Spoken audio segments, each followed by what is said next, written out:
Hey guys, Sean T here. Just wanted to discuss the differences between Dodge,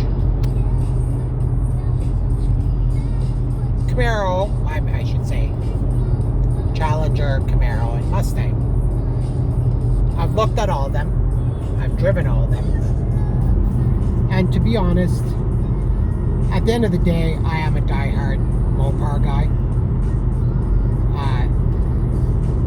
Really for the reason that most people, or lots of people, talk about the Challenger, of it being big.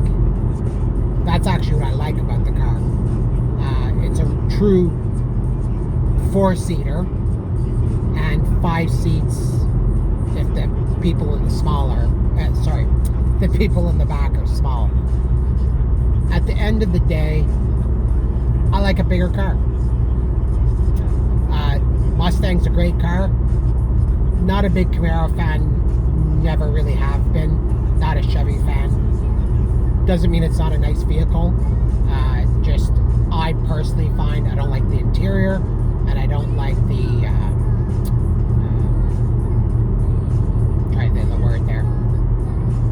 blind spots, sorry. Very low roof, blind spots. Feels a little more cramped inside. But, you know, I gave them all a fair shake, and at the end of the day, again, I'm a Mopar guy, but I thought I'd give them a try. Mustang's an amazing car. I've owned Mustangs in the past. More so Fox bodies when I was younger. But, yeah, not going to knock on any of those cars because they're all great. But the thing is car guys are always talking about things that are really at the end of the car. Again, not necessarily car guys, but people in the car world. You know, they're always trying to knock the Demon or try. You know, at the end of the day, you know, for 2021, they're coming out with the Durango with the Hellcat motor in it.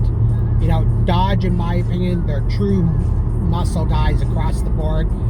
They've got 2 muscle SUVs now. They've got the fastest 7-seater.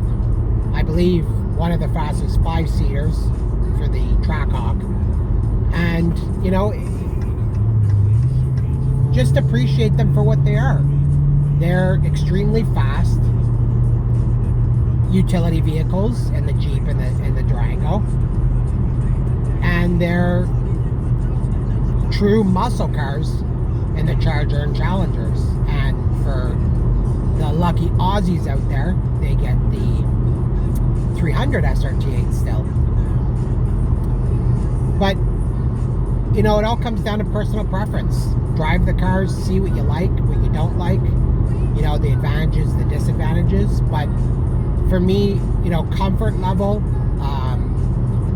love the seats, love the interior, love the shoulder space, the arm space. You know, this is a daily driver for me.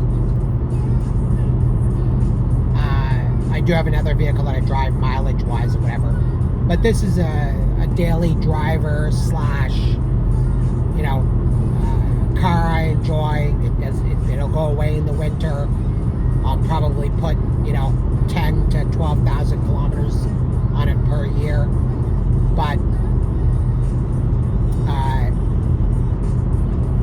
for me, it's, you know, you want to talk power, you want to talk all those things. If you're watching this video, chances are you know all that. You know what the Mustang has for power. You know what the Camaro has for power. You know what the Scat Pack has for power, or the Hellcat, or whatever it is that you're looking at. You know, GT500s, all that stuff. But on a day-to-day, and even with my Charger, you know, you're not using that power. Now, again, maybe it depends on where you are, what you're doing, and how you drive. And I'm an older dude. I've had all my fun when I drive. I pretty much drive it normal. Yes, I honk on it every now and again. Yes, I do smoke shows, you know, all that stuff. But I'm not racing people every day. You know, if I'm going to do that, I'm going to go to a racetrack. And the reality is the quarter mile is for me. It's for me to get that enjoyment, that excitement out. It's not necessarily for, oh, I need the fastest car in my city, because I personally don't care about that. Is it fast enough for me? 100%. Is it faster than most cars out there? Yes. Is it, I think, an amazing looking car? Yes. As soon as I saw the wide body, I knew that's what I wanted.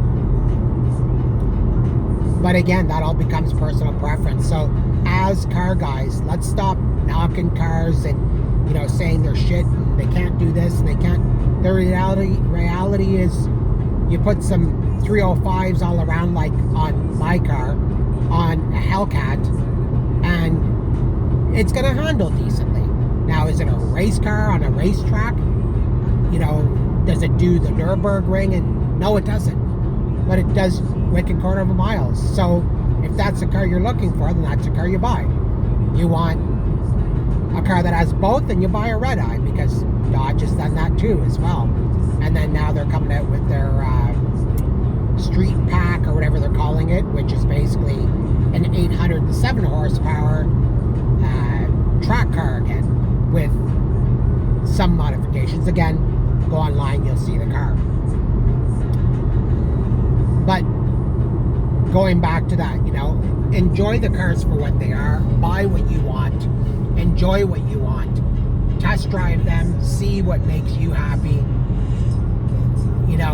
Obviously the amount of the car and all that stuff factor in. But in the price range, looking, the Mustang would have been a little cheaper. But just looking at it, driving it, all that stuff, I found the fit and finish wasn't as good as this. And again, in my opinion, I think the Challenger's a nicer looking car. And it, again, going back to some of the reviewers, some of the things they knock is the interior looks like it's, well, not looks like, but it's outdated. This is about a 5-year-old interior. It was beautiful then, and I still think it's a beautiful interior. Pretty much the same as my Charger, and I'm totally okay with that. It's a nice interior. Fit and finish qualities to me are good. They're there, So it's just, it really comes down to your own personal likes and dislikes. But yeah, I think kind of lost my train of thought there. Yeah, sorry, but going back to the interior and then the outer looks. If you really like the Challenger and you think it looks good, in my opinion, it's the one that holds kind of the true iconic muscle car look from the past. The Mustang has gone off into a different, yes, it does look like the 65 era. And then the Camaro, again, I won't talk too much about the Camaro because I'm not a fan. And it's, yes, it does hold true to some of the older Camaros as well. Sorry, I just had lunch, so I'm trying to clean my palate as I speak. But yeah, love cars, love all the cars, guys in the car community. Embrace the different manufacturers, educate yourself, test drive stuff, because again, you never know what you're going to like until you actually drive it. Stop bashing cars that you've never even sat in. Stop bashing cars that you've never driven or had been driven in. A lot of Mopar guys become Mopar guys from driving the cars. I know a lot of guys have changed their trucks because they've driven from a Ford or a GM to a Ram and realized that the Ram actually has power and it puts it down well. And again, it still has that, what do you call that? That muscle car DNA inside of it. Sean T, Scat Pack Sean, YouTube, or I also have Cars and Caffeine.